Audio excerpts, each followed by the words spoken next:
All right, let's talk about thesis statements. So our goal here is to be able to identify and write strong thesis statements. And at the end of this lesson, we're going to look at a formula that will allow you to take what you have, plug it in, and what you get out of that will be a thesis statement. So keep that in mind. If you're not sure how to form one, you're going to be given a formula that will walk you through it step by step.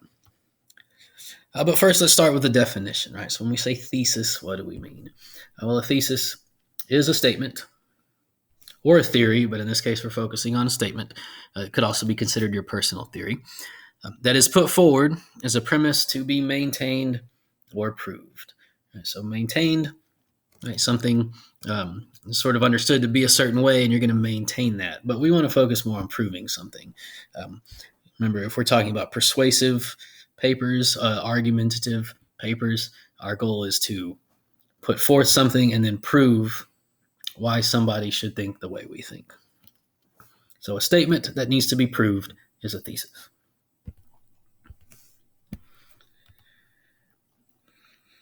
So a couple of things, or a few things that a good thesis is. It is a statement made in one well-developed sentence, right? Just one. And when we say well-developed, again, that formula coming up will help you with that aspect. It should be clear and to the point. We don't want to ramble.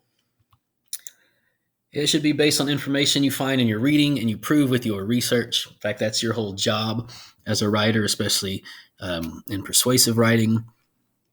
You're going to find the information needed to prove your thesis to your reader. And it should be specific and focuses on information that can be explored in a 2 to 3 page paper. Okay, if it takes more than that, then it's too broad.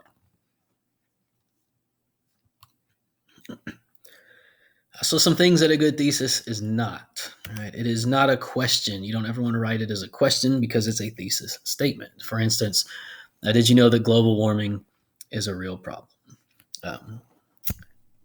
We could sort of alter this, and this is still not a great thesis statement, but it's better than a question. If we got rid of these words here and change that to a period, global warming is a real problem, that's better.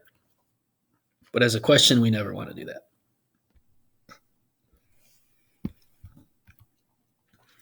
It should also not be an I statement. For instance, I learned that global warming is a problem in our world that must be addressed. Okay? You never want to mention yourself.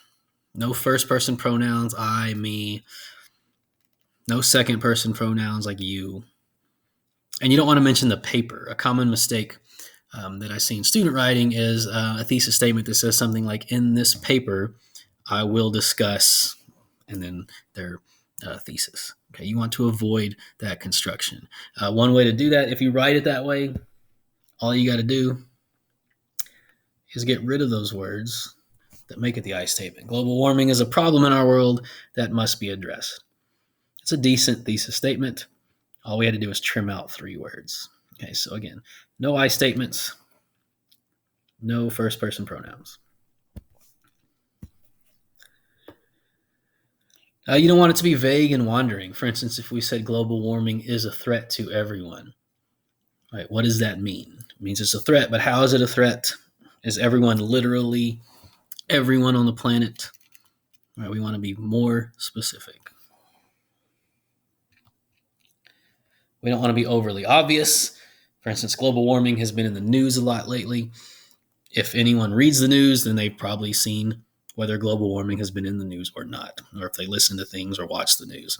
So that doesn't take a 2 to 3 page paper to prove. All you got to do is go online and look at the news. We don't want to be overly general. This here, global warming exists in our world. That's a pretty broad thing. All right, what about it? As you can see, these are more specific. If we said it's a threat to everyone, or it's a problem, that is more specific. That is something we can prove, we can argue. You could argue whether it exists, but again, it's too broad.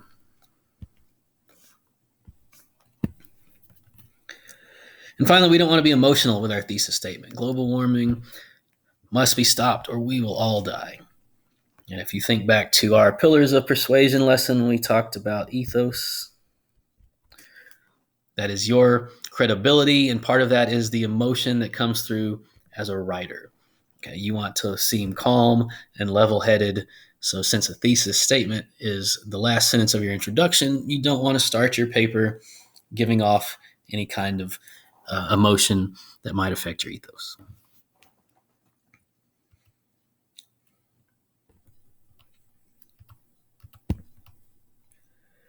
So here's an example of a good thesis. Although the media can affect us in many ways, no amount of media violence can eliminate our responsibility for our actions. Right? So we know what we're going to try to prove. Right? This is our job. We've got to present research that is going to prove that statement there. There are people that could argue the other side. There's probably studies that support the other side as well. So someone else could write the opposite paper of yours, and it would be like a discussion where you're both presenting evidence to try to support your claim. Okay, so it's good because it can be argued. It's good because it can be supported by research. And notice it's not a question, it's a statement. Got a period here. There's no I or me or my, no first person in it at all. It's specific. So that is a good thesis statement. So that formula I mentioned earlier, if you're having trouble writing a thesis statement, just follow this formula here. All right, so it goes like this. You're going to take your issue plus your position on that issue, where you stand, what you think about it, plus reasons for support that support that position, and that equals your thesis. All right, so let's look at an example. Let's say the issue is year-round education. Okay, that's something we could argue. Some people think we should have it. Some people think we should stick with what we got. All right, so that's the issue. Let's say our position is that we believe it should not be used in schools. All right, so we're going to add those together. Then we need to give reasons for why we believe that. So let's say it promotes burnout in students and teachers. It costs schools more money to implement, and it is not proven to actually increase academics. Okay, issue, position, reasons. And we put those all together. You might have to add a few words here and there to make your sentence flow nicely and smoothly, but we might have something like this. Year-round education should not be used in today's schools because it promotes student and teacher burnout, costs more money to keep schools open, and is not proven to increase academics as is thought. That's a pretty good thesis statement because, again, it's something that could be argued, right? You're saying it should not be used in today's schools, but some other person could argue that it should be. You can both find evidence for your point, and it would be your job to present it. We've got reasons here that do have research to support them. It is not a question. It is not an I statement. So that sort of checks all of the boxes for a good thesis.